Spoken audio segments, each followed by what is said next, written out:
As war helps offensive weapon technology develop, defensive technology must also be designed to counter and eradicate the threat of the new weapons. One such advance during the Second World War was the greater use of Minesweeper aircraft used by both the Allies and Axis powers. Naval mines posed a hazard to both military and supply ships at sea. Both powers decided to invest in methods to clear them from the sea. One such method was the use of aircraft, with the British using the Vickers Wellington and the Germans deploying the Blohm Voss BV 138 and the Junkers Ju 52.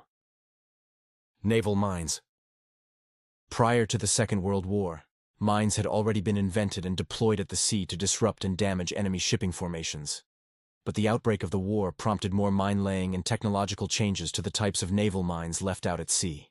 Traditionally, naval mines followed the concept of contact mines, a spherical mine covered in horns, which when pressed in would trigger the fuse to detonate the explosives inside. A ship would have to physically contact and press one of the mine's horns to cause an explosion. These mines were used extensively during the First World War. Following the outbreak of the Second World War, both sides began developing new mine technology and methods to drop them at sea. One such method was dropping mines into the water from aircraft, while the Nazi-German Kriegsmarine used U-boats for mine-laying operations. Britain had also developed the concept of a magnetic mine during the First World War, and knew it was highly likely that the Nazi military was also capable of developing such a device. The British Navy also found that even after sweeping ocean corridors and harbor entrances where the Germans were known to have laid mines, some ships were still being damaged by huge underwater explosions coming into port. The cruiser HMS Belfast famously suffered damages from a mine explosion in 1939.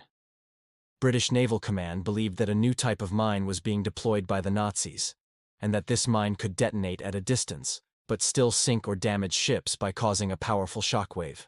Due to the substantial damage being caused to British naval and merchant shipping, and the psychological fear caused by the new mine, Prime Minister Winston Churchill made the recovery of an intact example of one of these mines a priority. In November 1939, an intact example of the new mine was found washed up and intact in the mud on the Essex coast near a patch of land owned by the military. Military scientists were able to quickly disarm the mine and took it away to study. They found the new magnetic mine had a self-arming mechanism, which detected when a ship passed above, and the Earth's magnetic field became focused on the ship. These findings proved extremely useful, and British scientists and engineers began to explore new options and technological developments for mine clearance. Initially, the British tried degaussing ships, which meant altering their design and hulls to offset magnetic attraction with the theory this could allow boats to pass over mines without detonating them. A second proposal included deliberately generating a magnetic field from a ship to trigger the mine, and while this was done successfully, the shockwave could still damage the boat from a distance. To mitigate collateral damage, engineers began exploring the use of aircraft for mine sweeping. Vickers Wellington. The Wellington had been designed for a specification issued by the British Air Ministry in 1932, calling for a medium to long-range day bomber. One of the principal designers was renowned engineer Barnes Wallis. The Wellington completed its maiden flight in 1936 and entered service with the RAF soon after. As the war progressed, an RAF Bomber Command decided that daylight bombing campaigns were too dangerous. The Wellington itself was considered a strongly built and safe aircraft to fly, but was found to have subpar defenses against attacking Luftwaffe fighter planes. The Wellington was redesignated as a night bomber, but soon began to be phased out of combat service in favor of heavier bomber aircraft such as the Lancaster and the Halifax. However, the end of its bombing service did not see the Wellington retire completely from RAF duties. To modify the Wellington for mine clearance duties, a balsa wood ring was constructed around the aircraft's fuselage with a diameter of 51 feet. A circular aluminium coil was then placed inside the ring. Inside the Wellington, a Ford V8 engine powered a generator to activate the ring. Initial tests were conducted on land and proved successful. The Wellington was subsequently put into mine-sweeping service in 1940. Mine clearing at sea proved to be more precision-focused and difficult compared to land tests. The Wellington would have to fly slow enough for the mine to register the field and trigger the explosives, but high enough to not be caught in the blast wave. Initial water and land tests were conducted at 60 ft in the air, with scientists and test pilots considering 35 ft to be the minimum safe distance. The Wellington performed its first successful minesweep on the 8th of January 1940, with the equipment found to be working well over the water. On the 13th of January, the Wellington was deployed for a second sweep. However, the crew inadvertently flew below 35 ft, and the aircraft was tossed into the air by the explosion. Thanks to the Wellington's sturdy design, it was able to return to the airfield undamaged.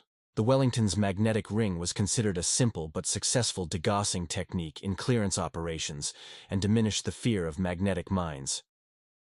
After operations off the British coast, it was deployed to RAF bases in Egypt to help with mine clearing in the Mediterranean until the Allies gained ocean superiority in the area. However, the success of the design triggered a technological war between Germany and Britain in the early stages of the war, in which military scientists would research ways to gain a brief edge over the enemy. Nazi engineers also looked to the Wellington when designing their own minesweeping aircraft. Blohm Voss BV 138. The BV-138 was designed in Germany as a flying boat and a long-range maritime patrol aircraft. It was first conceived in 1936 and was developed by Blohm & Voss's subsidiary, the Hamburger Flugzeugbau Company. While flying boats were considered versatile aircraft at the time, they could also be slow and cumbersome in war situations, which left them vulnerable to enemy fire. The BV-138 had a unique design intended to mitigate the flaws of other flying boats. It was a monoplane with the wings mounted high on the fuselage, with pontoons fitted beneath. A third engine was fitted on the upper fuselage behind the cockpit. 3 gun turrets were also fitted for defense, and the BV-138 was also modified for both water and ship-based catapult takeoff. Its maiden flight was completed in December 1940.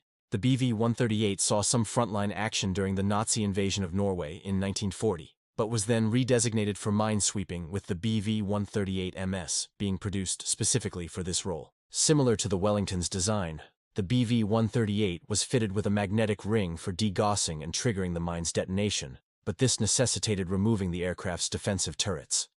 The BV-138's ring measured at a diameter of 14.3 meters, and its center of gravity was located towards the rear. The control column for the ring was located in the fuselage, and an auxiliary generator to power the electrical current was installed in the engine room. The BV-138 performed its mine-sweeping role from 1941 to 1943. Junkers Ju-52. The Ju-52 was initially proposed by Germany as a commercial aircraft and designed by engineer Ernst Zindel in 1930, initially drawing upon some of Junkers' earlier aircraft from the First World War. The Ju-52 prototype completed its maiden flight in December 1930, but several improvements had to be made after one of the prototypes suffered a crash. With the outbreak of the war, the Ju-52 was switched from commercial to military functions and was modified with a stronger body and defensive machine gun turrets. As the war progressed, Nazi military observations found that the British were using degaussing rings fitted to aircraft to destroy magnetic mines left in British waters, and decided to mimic the concept. The Ju-52 was also fitted with a degaussing ring, which performed the same function as the rings fitted to the Wellington and the BV-138. Practice runs in the aircraft noted that Naval Mines would explode 200 meters behind the plane once the Minesweeper ring passed over due to the 7-second delay after the fuse was ignited. As the British Royal Navy began laying mines in ports of occupied countries, the Luftwaffe put the Ju-52 into minesweeping service in 1940 on the Dutch coast. The Ju-52 was deemed effective in clearing mines near Dutch ports, and was also assigned to sweeping runs off the coast of France in the same year. A special minesweeping squadron was put together for French coastal operations using the Ju-52. Following the Battle of Britain and gains in air superiority for the Allies, these operations proved risky as RAF fighter squadrons would sometimes attack German minesweeper aircraft flying along northern France.